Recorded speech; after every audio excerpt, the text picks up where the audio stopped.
नमस्कार, आज हम शुरू करेंगे भारतीय अर्थव्यवस्था। तो भारतीय अर्थव्यवस्था को शुरू करते हुए हम पहले समझेंगे कि अर्थशास्त्र एवं अर्थव्यवस्था में अंतर क्या है। अर्थशास्त्र से तात्पर्य है कि धन का शास्त्र।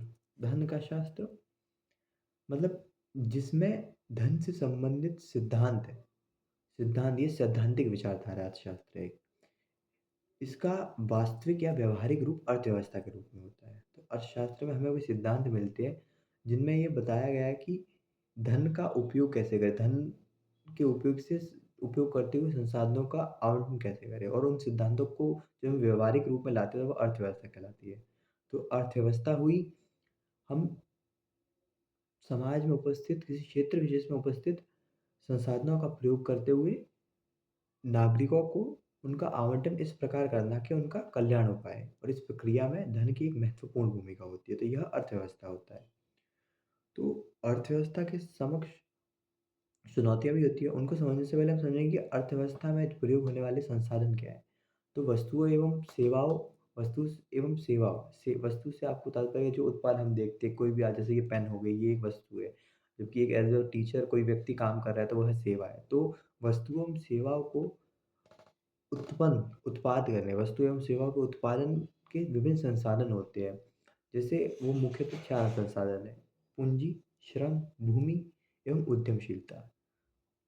भूमि से तात्पर्य रहता है कि वे सभी प्राकृतिक संसाधन जिनके प्रयोग से कोई उत्पाद किया जा सके।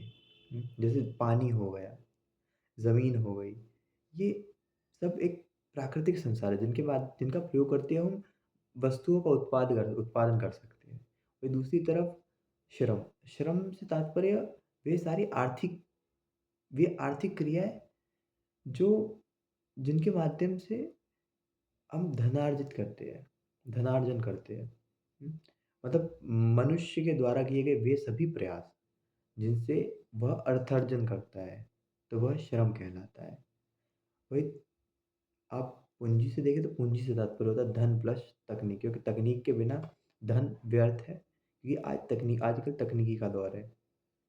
और वही एक और देखो उद्यमशीलता, तो उद्यमशीलता से तात्पर्य होता है कि रिस्क लेने की प्रवृत्ति। हम कितना रिस्क ले पा रहे हैं। भारत की जनसंख्या भारत में इतनी है, तो भारत में मानव संसाधन अधिक है, परंतु उद्यमशीलता की इसमें बहुत अधिक कमी है, क्योंकि लोग रिस्क लेना नहीं चाहते, अपने पैसों को लेके रिस्क नहीं लेना चाहते, और जो रिस्क ले पाते हैं वो आगे बढ़ जाते हैं।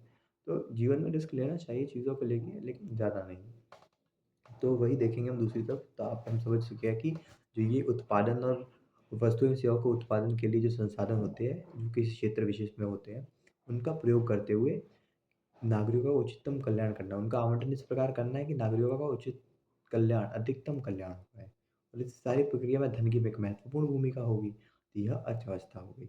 तो अर्थव्यवस्था के सामने हमारे समस्याएँ भी मौजूद है, क्योंकि अगर किसी समाज में या तो संसाधन होंगे या नहीं होंगे। तो सबसे पहली समस्या तो संसाधन का अभाव, संसाधन नहीं है तो संसाधन का अभाव है, तो ये पहली समस्या हुई अर्थव्यवस्था के लिए, क्योंकि कोई किसी क्षेत्र विशेष की जैसे भारतीय अर्थव्यवस्था, और वहाँ अगर संसाधन है, तो उन संसाधनों का ऐसे आवंटन किया जाए कि उस क्षेत्र के विकास में, उस क्षेत्र के नागरिकों के कल्याण के लिए भी सहायक हो। नागरिकों का कल्याण होगा, तो नागरिकों की क्रय शक्ति बढ़ेगी तो देश का विकास होगा। तो इसके लिए देख सकते हैं कि 2 महत्वपूर्ण हो गई संसाधनों का अभाव एवं संसाधनों का उचित आवंटन। इसको हम ऐसे भी समझते हैं कि क्या उत्पादन किए जाए, कैसे उत्पादन किया जाए और किसके लिए उत्पादन किया जाए।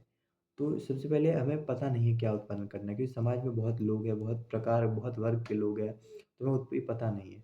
तो सबसे उससे और उसके बाद हमें कैसे उत्पादन किया जाए, तकनीक किसकी सहायता क्या होगी, पूँजी क्या, उससे पहले उसके बाद आता है कि किसके लिए उत्पादन किया जाए।